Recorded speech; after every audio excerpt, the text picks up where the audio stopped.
Hello बच्चों, let's read the question. The question is a refrigerator works between 4 degrees centigrade and 30 degrees centigrade. It is required to remove 600 calorie of heat every second in order to keep the temperature of the refrigerated space constant. The power required is, तो कितनी power required होगी वो हमें calculate करना है. तो देखिए इस क्वेश्चन को सॉल्व करने के लिए जो की कॉन्सेप्ट हमें पता होना चाहिए, सबसे पहले तो हमें पता होना चाहिए कि जो पावर हमें निकालनी है, तो पावर जो हमारी होती है वो होती है work done per unit time, W upon T है. तो इसके लिए मुझे क्या निकालना पड़ेगा, W निकालना पड़ेगा. और W निकालने के लिए मैं क्या करूंगी, मैं जानती हूँ कि जब मैं रेफ्रिजरेटर की बात करती हूँ वहां पर हम निकालते हैं कोफिशिएंट ऑफ परफॉर्मेंस, जिसको हम कहते हैं बीटा.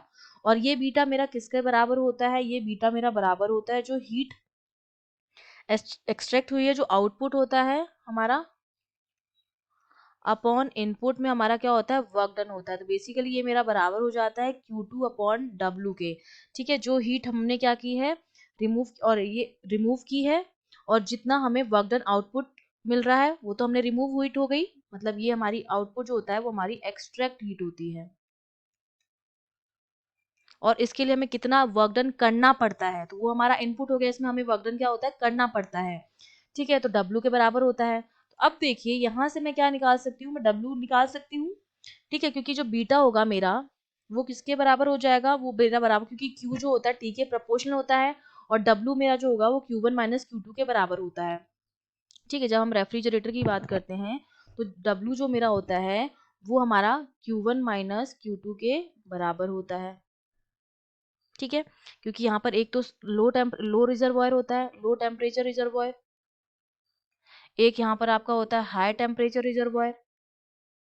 ठीक है, तो यहाँ से क्या होता है, हीट सपोज Q1 हीट है, ये Q1 हीट इससे ली हमने, और यहाँ पर वर्क डन भी किया W, और फिर इसको हमने इसमें डाल दिया. ठीक है, ये हमारा Q2 हो गया. तो W प्लस Q1 जो होता है वो Q2 के बराबर होता है, W प्लस Q1. तो यहाँ से W की वैल्यू जो आ जाएगी, कितनी आ जाएगी, Q1 माइनस Q2. तो बीटा की जब हम वैल्यू निकालेंगे तो W की जगह अगर मैं Q1 माइनस Q2 लिख दूं तो मेरा किसके बराबर हो जाएगा, ये बराबर हो जाएगा Q2 upon Q1 minus Q2, और Q टेम्परेचर के प्रोपोर्शनल होता है, तो ये हो जाएगा T2 upon T1 minus T2. और दोनों टेम्परेचर हमें गिवन है, लो टेम्परेचर भी हमें गिवन है और हाई टेम्परेचर भी हमें गिवन है. केवल हमें उसे किस में कन्वर्ट करना है, हमें उसको कन्वर्ट करना है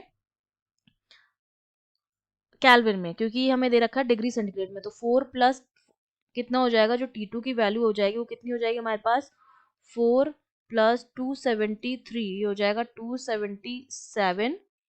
और T1 ये केल्विन, और T1 मेरा कितना हो जाएगा 3, क्योंकि सोर्स जो होता है वो मेरा हाई टेम्परेचर पे होता है, सोर्स के टेम्परेचर को हम मानते हैं T1. वो हो जाएगा मेरा 30 प्लस 273, ये बराबर हो जाएगा 303 केल्विन के. ठीक है, ये होता है मेरा सोर्स हाई टेम्परेचर रिजर्वॉयर का, और ये मेरा होता है लो टेम्परेचर रिजर्वॉयर का. ठीक है, तो देखिए यहाँ पर वैल्यू पुट कर देते हैं. तो T2 की वैल्यू कितनी आई, 277 अपॉन 303 माइनस 277, और यही वैल्यू मेरे किसके बराबर, Q2 अपॉन W के बराबर. Q2 हमें गिवन है, तो मैं ये लिख सकती हूँ कि 277 अपॉन 303 माइनस 277, यही वैल्यू मेरी बराबर होगी Q2 अपॉन W के. Q2 हमें दे रखा है 600 कैलोरी, तो इसको पहले तो हम जूल में कन्वर्ट करेंगे 4.2 से मल्टीप्लाई करके अपॉन W. तो यहाँ से W में निकाल सकती हूँ इजीली क्रॉस मल्टीप्लिकेशन करके. तो W की जो वैल्यू आ जाती है वो आ जाती है 236.5 जूल. ये मैंने निकाल दिया वर्क डन. अब मुझे निकालनी है पावर, तो पावर मेरी कितनी हो जाएगी, W अपॉन T. तो ये हो जाएगा T हमारा कितना हो जाएगा, 1 हो जाएगा. ठीक है, तो यहाँ से क्योंकि एवरी सेकेंड लिखा हुआ है तो T की वैल्यू कितनी हो गई, 1. तो W हो जाएगा 236.5 अपॉन T1 हो गया, तो पावर हमारी कितनी आ जाएगी, 236.5 वॉट.